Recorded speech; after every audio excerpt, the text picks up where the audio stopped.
温が13度でめちゃめちゃ寒い。こんにちは、りえぽです。私は今、門司港に来ております。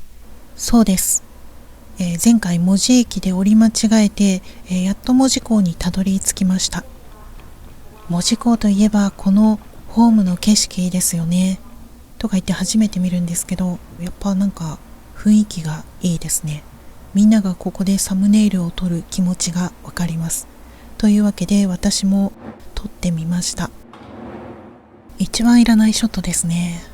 向こう側に見えるのは大正時代に作られた SL の大車輪なんだそう。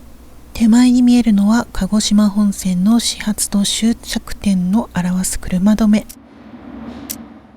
現在時刻11時20分。本当はもっと早く着く予定だったんだけど、間違えて門司駅で降りちゃったのでこの時間になりました。いやー、無計画に進む旅はアクシデントも楽しめるんだけど、まあスムーズにいかないですね。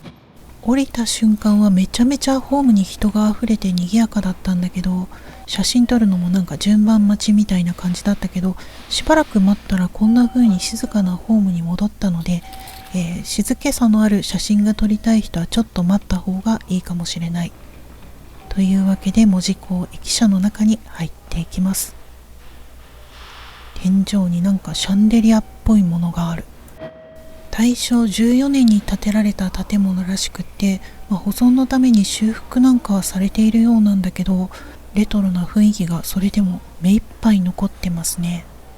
なんかこのままドラマなんかの大正時代が舞台のドラマの撮影もできそうな雰囲気。天井が高いな。当時の鉄道って客室が1棟から3棟まで分かれていたみたいで、等級ごとに待合室が違ったらしい。当時の3棟客室は今はスターバックスになってた。1棟客室だと相当いい内装なのかな。価格差がいまいちわからん。当時の1棟2棟待合室には黒漆喰の壁とか、あと専用のトイレとかもあったらしい。黒漆喰ってなんか当時の左官さんの技術の最高級仕上げみたいなものだったとか。今は緑の窓口兼観光案内所になってた。めちゃめちゃ精巧で可愛い紙人形。紙人形っていう表現が正しいのかわからないんだけど、すごいですよね。なんかこの細かい細工、ちょっと欲しくなっちゃう。めちゃめちゃ立派な鏡だなと思って見てたら、当時駅の2階で開業してた帝食堂っていう高級レストランに置いてあった鏡らしい。こことスタバの方に1台ずつ置いてあるんだって。年々ズームインしてくるスタバのこの人形、なんか本当にどんどんでかくなってますよね。さっきの案内所でここの2階も見れるって聞いたから上がってみようかな。スーツケース持ってたら階段上がれないんで、このスタバの奥のエレベーターから上がれるようになってる。おー、なんか天井もかっこいいな。光を取り入れる感じになってる。そしてここにもシャンデリア。この貴賓室は天皇陛下の休憩所としても使用されていたらしい。当時の VIP たちがここを使っていたというわけか。こんな格式の高いところに寒さで鼻すすってるような私が入っていいんですかね。多分こういう人たちが入る部屋。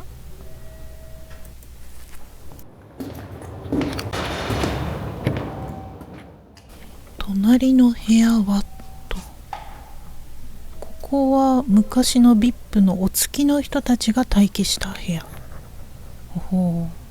なんかどっちかっていうと私はこっちの方が落ち着く部屋かな。窓からの景色はこんな感じ。当時の人もこんな風に眺めてたのかな。あれ、さっき2階に帝食堂っていうのがあったって言ってたけど、これ今やってるのかな。かペアリングとかランチのコースみたいなのが書いてある。そして思ったより高くない。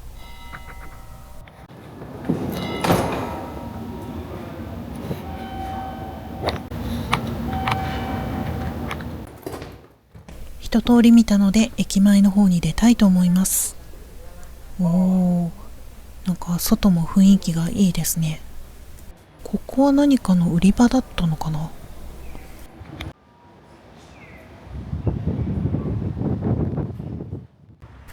ちょっと空が曇り空が残念だけど、めちゃめちゃかっこいい。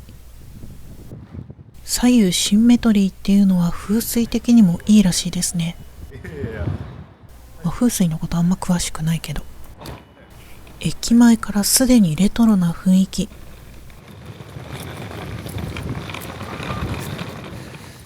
とりあえずめちゃめちゃ風が強くて寒いです。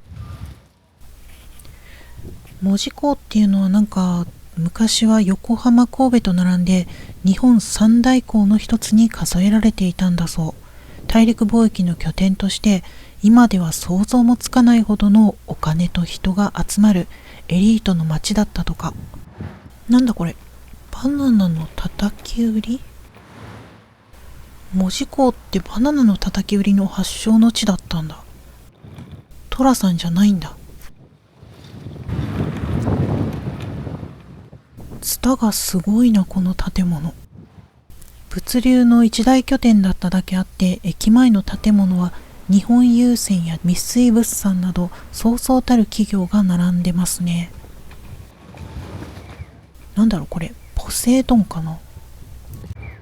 地区名までなんかかっこいいな。西海岸一丁目だって。駅前を歩いてたらめっちゃこじゃれた洋館チックな建物が見えてきました。何これ、9文字三井クラブ。もうレストランがあるんですね。なんかいいなと思って調べてみたら、焼きカレーがあそこのレストランで食べられるらしい。門司港レトロ名物焼きカレー。まだ食べたことないんですよね。私めちゃめちゃドリアとかも好きなんで、この焼きカレーもハマる気がする。の前に門司港レトロをもうちょっと見ていきたいと思います。いや、それにしてもめちゃめちゃ寒い。このなんかオルゴールミュージアムも気になるんだけど、とにかく寒くてガタガタ震えてました。この遊覧船乗り場があるところとかの通りはお土産とかなんか食べられるショップとかが並んでましたね。門司港レトロマップを見てみたはいいものの、どっちの方向か全くわからないので、とりあえず歩いていきたいと思います。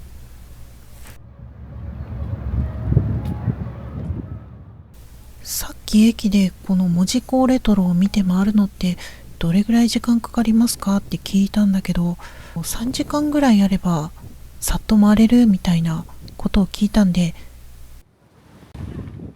一旦ホテルに荷物を預けていこうかな。今夜泊まるホテルはこちら、プレミアムホテル門司港さん。なんか夜夜景と海が見える雰囲気のいいホテルみたいなんで楽しみです。寒い、めっちゃめちゃ寒い。ロビーに入ると海に面した大きな窓が見えますね。椅子とかがめちゃくちゃいっぱい並んでる。予定なんですけど、まだチェックインじゃないから荷物だけ。はい、しました。ロビーの大きな窓からはザ・港町という景色が見える。なんかただ歩いてるだけの人もおしゃれに見えてくる不思議。これは給油船かな？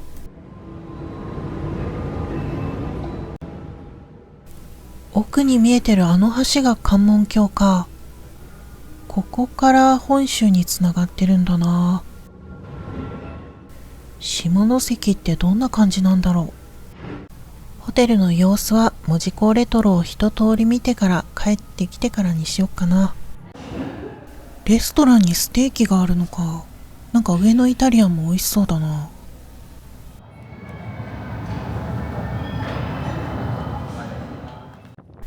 観光案内所でもらった地図を見て思案したものの、どっから回ればいいのかさっぱりわからない。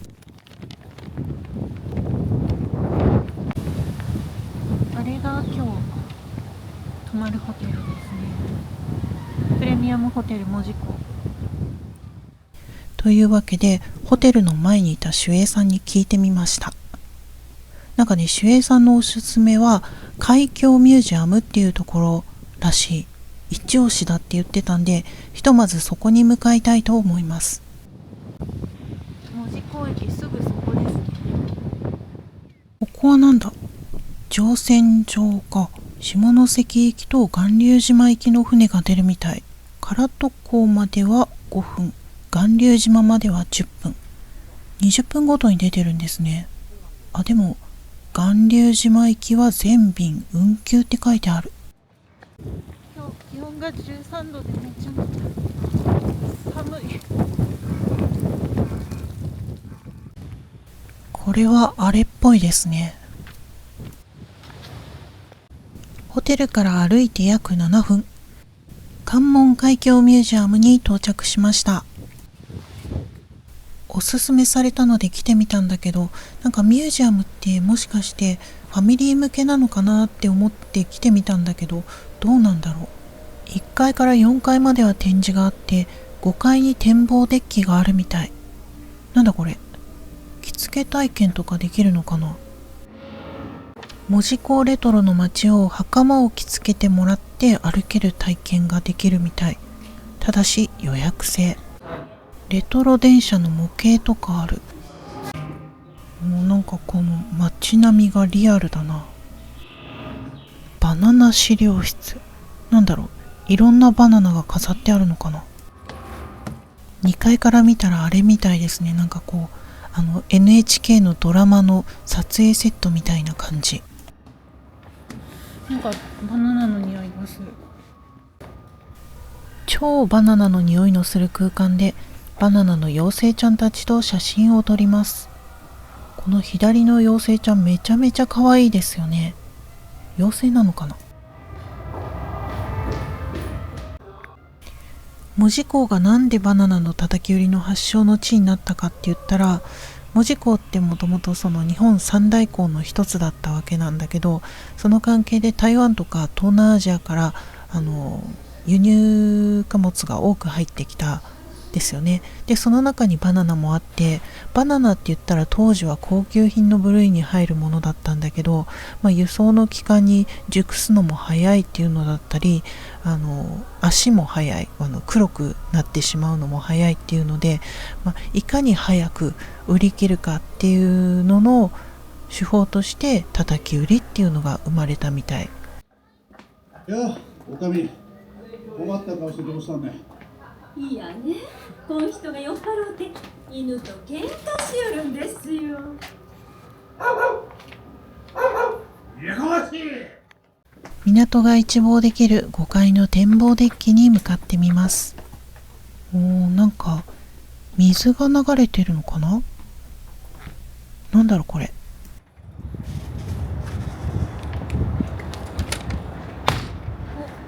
あんまり風がないと思ったら風あった。わあ、すごい。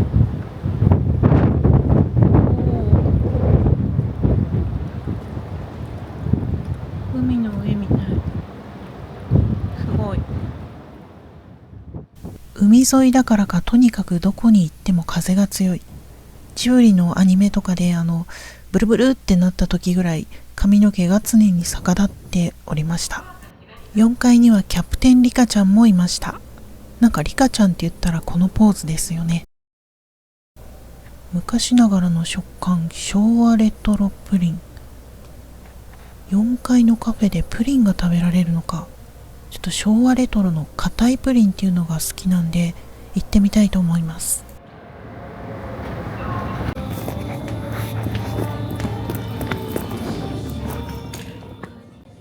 うわー、めちゃめちゃ雰囲気いいな。先に席を取っとこうかな。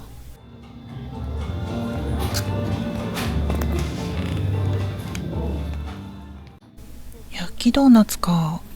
なんか門司港サイダーが有名みたいなんだけど、この日めちゃめちゃ寒くてサイダーとても飲めそうな感じじゃない。船の模型がかわいいな。というわけでこちらを注文しました。昭和レトロなプリンとコーヒー。このプリンね、思ったより結構大きめで、こうやってスプーンを入れるとこうしっかりとした手応えがある固めのプリン。めちゃめちゃ美味しそう。で、このバニラアイスもなんだろう、アイスクリームって感じのアイスクリームって言ったら伝わるかな。なんだろう、濃厚な感じでとても美味しかった。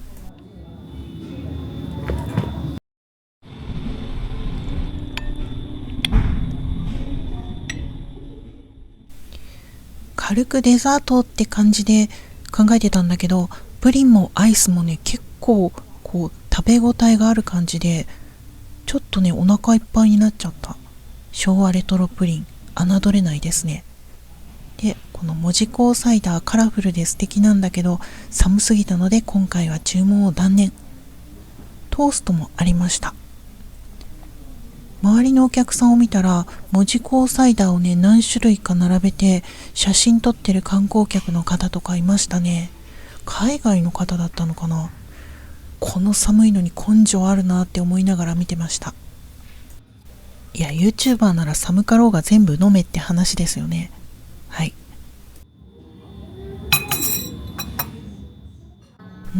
次に行く場所悩むな。展望室とかは夜行きたいし、今この海峡ミュージアムにいるから、ここから鉄道博物館にも行きたいんだよね。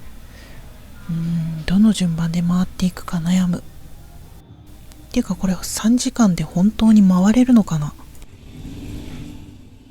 門司港サイダー飲みたかったなと思ったらお土産用のミニボトルなんかもありました。キーホルダーもかわいい。でね、キーホルダーとこのミニサイダーのセットがあったんで800円ぐらいだったかな。買っちゃいました、お土産用。今見ているのはこの住友銀行門司支店の再現をしたものみたいですね。なんかこんなに立派な建物の銀行があったんですね。すごいな。門司港が九州のウォール街って呼ばれてたわけですよね。後から気づいたんだけど、建物の1階にはコインロッカーもあった。100円、ちっちゃいのは100円で、大きめの方も100円。どっちも100円なんだ。安いな。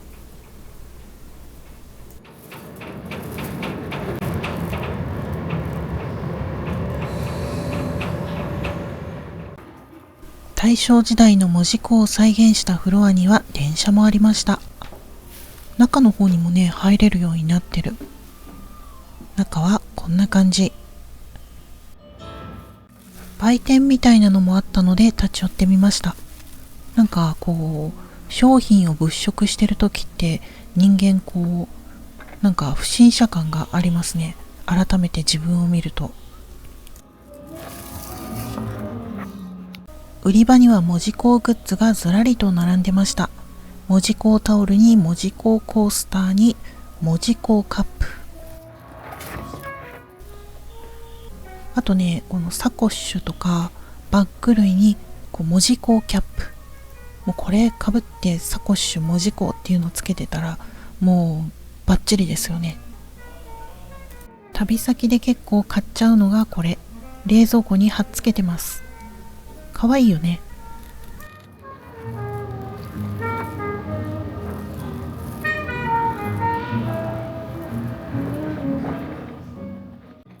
牛すじのオーブントースターで焼くだけ焼きカレーなんていうのもありました。そして九州のご当地アイスといえばブラックモンブランのお菓子。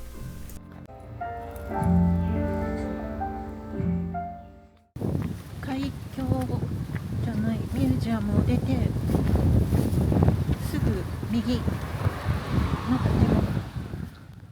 地図がさっぱり読めない私。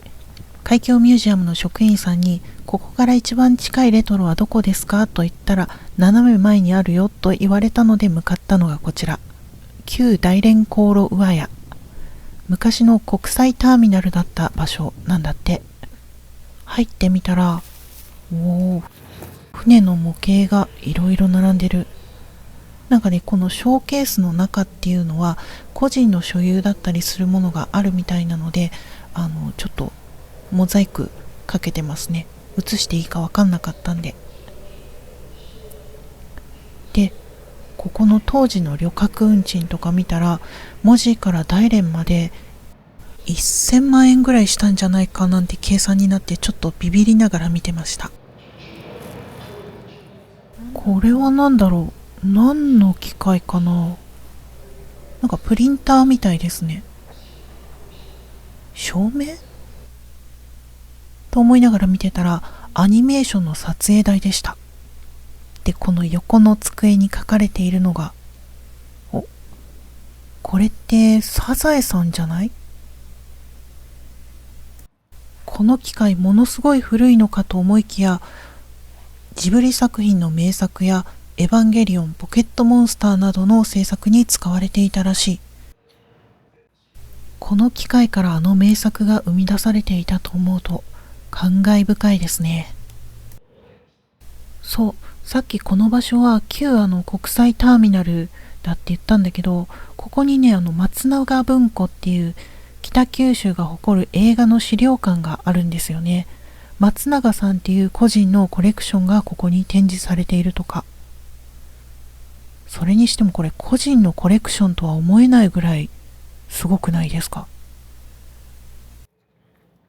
で、映写機とかこういう機材もすごいんだけど、先の方に進んでいくとこういう黒羊の衣装の展示とか、なんか謎のロボット神社とかね、これなんかお守りじゃないや、願い事を書いた紙をみんな貼ってたので、私もやってみました。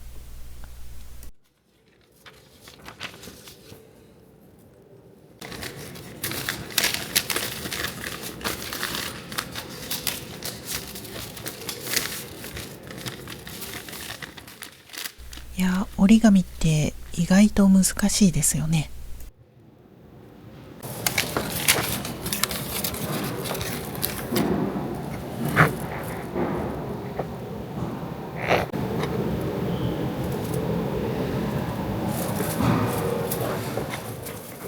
1階にあった松永文庫さんの映画の資料、ポスターとか、もう昭和の昔のポスターとか、あと映画館で配られてたプログラムに書いてある記事とかがめちゃめちゃ面白くって、もう思いっきり見入ってしまって、時間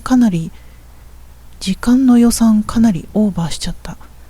これ3時間で回れなさそうな感じがする。だってもうこの時点で駅で電車降りてから3時間経ってるよ。うどん食べてから3時間ほど経って、さすがにお腹空いてきたのでランチに行きたいと思います。なんか古そうな建物がある。新海運ビル、雑貨カフェ手作り、なんだろう、太陽海運ビル、なんか年季の入った感じの建物ですね。何これ、ここの通路通れちゃうのかな。通り抜けできますって書いてある。じゃあ行ってみようかな。通り抜けできますって書いてあるから、ここ抜けていこうかな。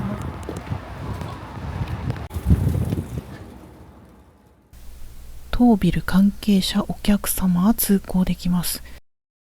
ビルのお客様じゃないからちょっとやめとこうかな。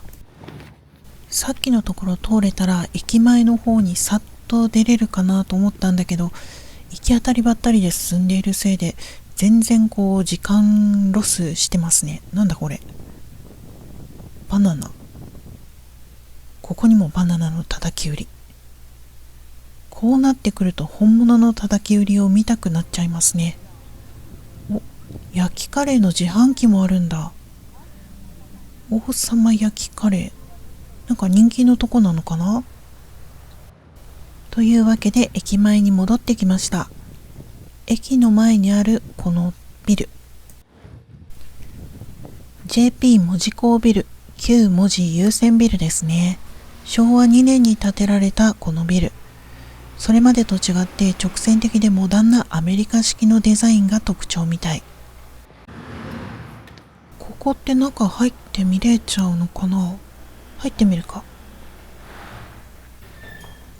おー、なんか昔のアメリカのドラマに出てくるみたいな雰囲気がいいですね。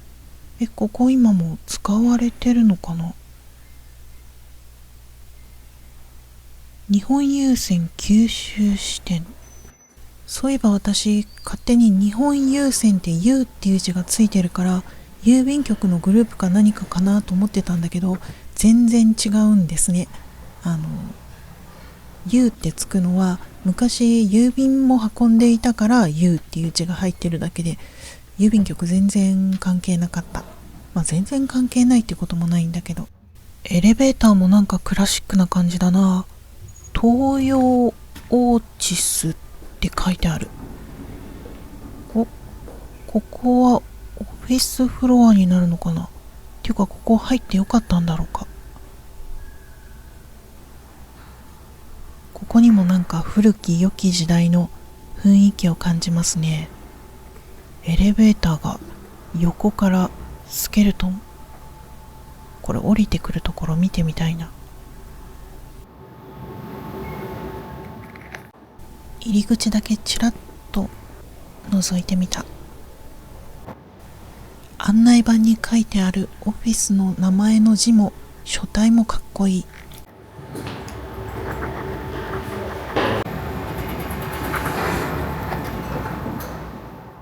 そういえば帰るときに気づいたんだけど、なんだろうこの手すりみたいな取っ手みたいなやつは。それにしても床の模様までクラシック。この辺も当時のままなのかな。面白かった。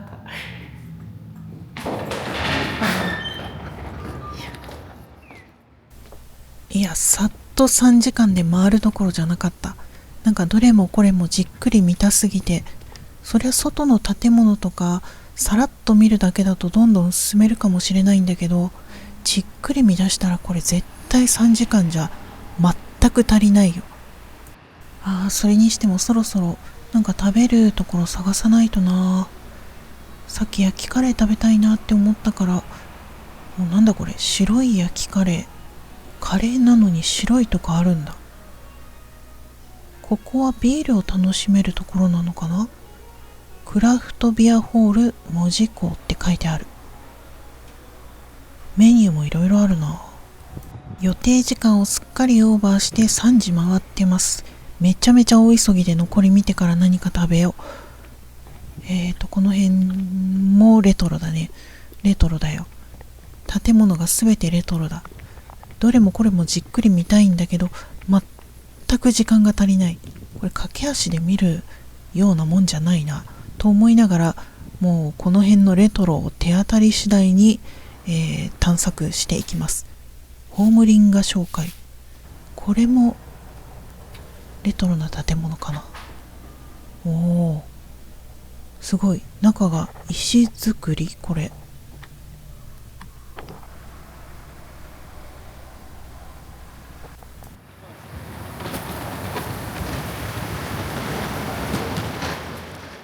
レトロ感に浸る間もなくお次のレトロへ。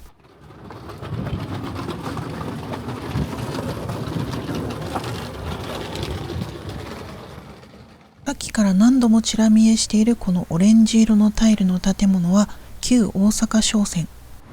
中はどうなってるんだろう。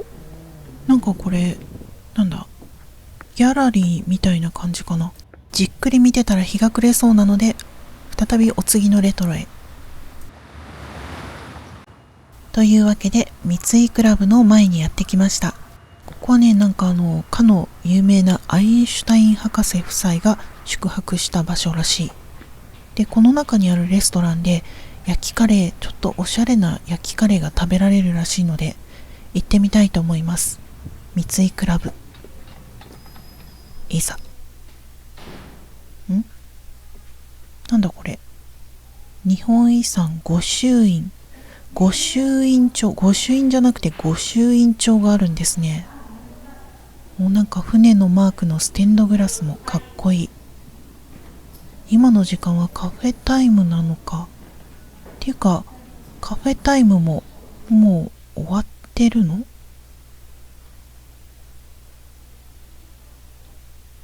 そう、この焼きカレーが食べたかったんだけど、なんと聞いてみたらこの日、夜の営業やってないそうでした。カフェタイムも終わって、夜営業もこの日やってないっていうので、思いっきりランチ難民ですね。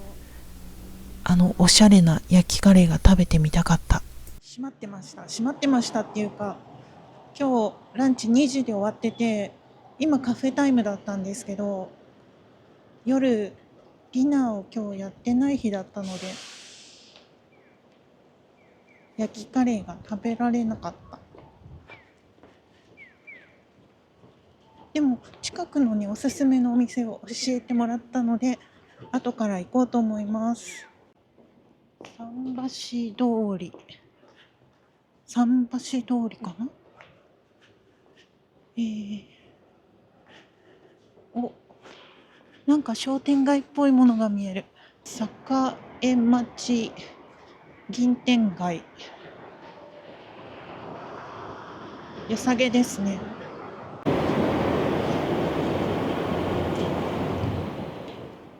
当てどなくふらふら歩いていたら、昭和レトロ工事っていうなんか通りを見つけちゃいました。なんかこの辺りはこじんまりとしたお店がある。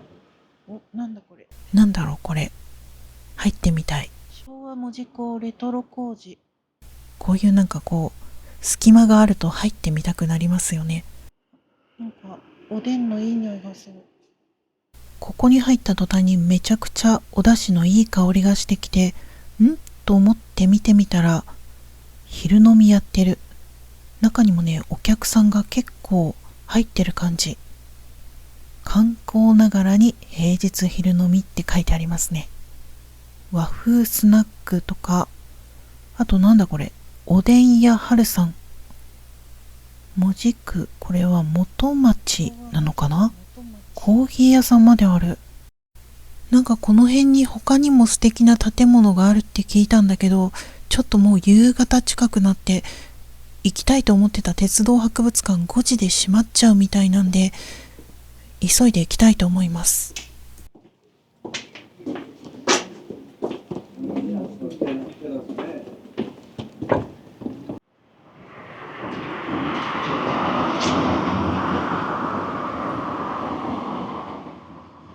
鉄道博物館に行こうとしているのに、なぜか椅子を見ている私。最後まで動画見てくれてありがとうございました。それではまた次の動画でお会いしましょう。バイバイ。直ちにブレーキをかけて駅に停車してください。